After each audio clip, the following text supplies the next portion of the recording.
Everyone, তো আমার বাড়ির পাশে ছিল মা রাখাল কালীবাড়ির পুজো, আর পরের দিনকে ছিল মেলা। তো সেই মেলাতে গিয়ে আমি কী কী নিয়ে এসেছি ওটাই তোমাদের সাথে শেয়ার করছি। এই যে দেখো, এটা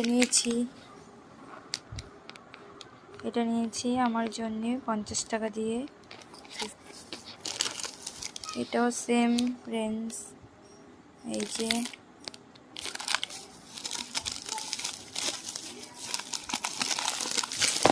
তারপর এই যে এটা নিয়েছি,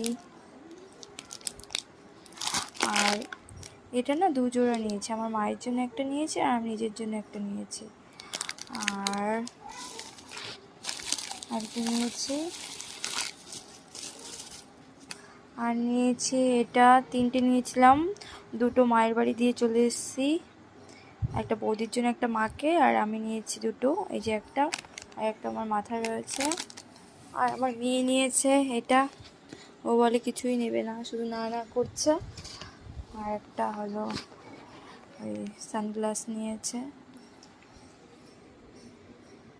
আর জানো তো, আমার মেয়ে মেলায় গিয়ে যেটাই আমি বলছি যে মা কী নেবে বলো, খেলনা দোকানে যেমন স্বাভাবিক বাচ্চারা দেখলে বলে ওটা নেবে ওটা নেবে, কিন্তু আমার মেয়ে না পুরো উল্টোটা।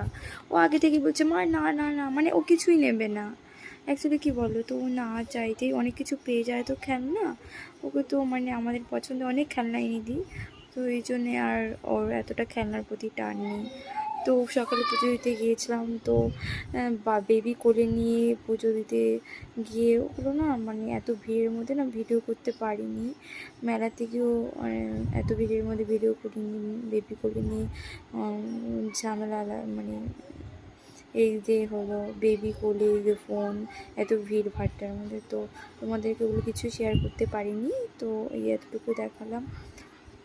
আর মেলা জিনিসটা না আমার খুব একটা পছন্দ না, কিন্তু রাখাল কালীবাড়ি ছোটো থেকেই আমি এই মাকে খুব মানি, তো এই মেলাতে আমি যাই। এটা আমার আমি কোনো মেলাতে না যাই, কিন্তু রাখাল কালীবাড়ি মায়ের মন্দিরে সুস্থ থাকলে আমি যাই। আমার মন থেকে আমি ওই মাকে খুব পছন্দ করি ছোটো থেকেই। আমি বুদ্ধি জ্ঞান হওয়ার পর থেকে শুনে এসেছি রাখাল কালী মা, ওই রাখাল কালী মাকে মন থেকে খুবই মানি। আর রাখাল কালী মা বিপদে আপদে আমি যখন ডাকি আমার সফলই হয়। তো আমার মেয়ে একটা সানগ্লাস নিয়েছে, তো ওটা তোমাদের সাথে শেয়ার করতে পারলাম না। ওটা ওর ঠাম্মির ঘরে রেখে এসছে, তো ভিডিও খুব একটা করা হয় না। আমার ছোটো বেবি নিয়ে না আমি ভিডিও